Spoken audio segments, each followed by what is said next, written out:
देखिए, रात में करीब 10 बजे सिटी एसपी को सूचना मिली और कोतवाली थाने को कि एक व्यवसायी है मित्रता, उसका अपहरण हो गया है और लोग उसे ब्लैक कलर की स्कॉर्पियो में लेकर भाग गए। उसके बाद जो है पुलिस तुरंत एक्टिवेट हुई। हमारा कंट्रोल रूम टेट्रा ने सारी अलर्ट किया और हम लोगों ने सारे बॉर्डर को सील किया। लेकिन बॉर्डर को सील करने के बावजूद भी जो है वो अपराधी इतने मन के बढ़े हुए थे कि उन्होंने कई बार जो है डायरेक्शन बदला। स्टार्टिंग में वो तुपुदाना की ओर भागे, जब पुलिस की उधर दबिश देखे तो तुपुदाना से वो खरसीदाग की ओर गए, फिर दलादली से रिंग रोड होते हुए गए, फिर खूंटी की ओर भागे। पर पुलिस की घेराबंदी इतनी ज़बरदस्त थी कि वे जिले को से बाहर नहीं निकल पाए और अल्टीमेटली उन्हें पकड़ लिया गया। पकड़ने के बाद इसमें से कुल 4 क्रिमिनल अरेस्ट हुए हैं।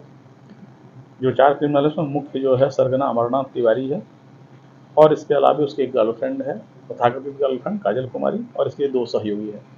चारों अरेस्ट हुए हैं। इसमें से राजीव सिंह जो है वो पहले भी अपहरण का आरोपी रहा है।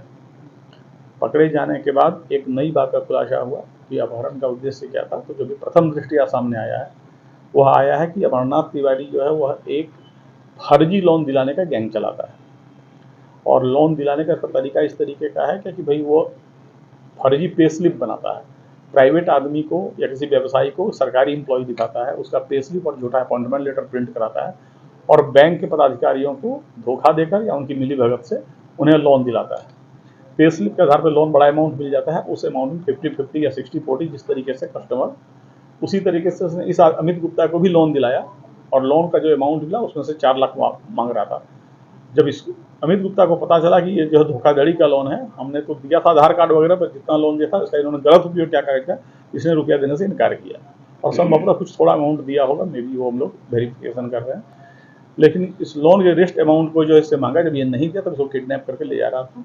रास्ते में जब मिला ये आदमी, हाथ बंधा हुआ था, इसके माथे पर वार भी किया हुआ था और बहुत बड़ी संभावना थी कि इस पूरे फर्जी लोन रैकेट का ये खुलासा न कर दे, इसकी हत्या हो सकती थी। तो पुलिस ने त्वरित गति से कार्रवाई करते हुए सामने आ रहे हत्याकांड को अवॉइड किया और सारे क्रिमिनल्स को अरेस्ट किया।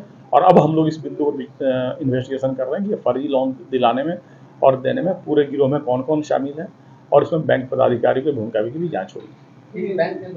स्टेट बैंक से लोन दिलाया है, जो हम लोग को 2 मिला है, एक हरमू ब्रांच से मिला है और एक नेवरी ब्रांच से मिला है। State bank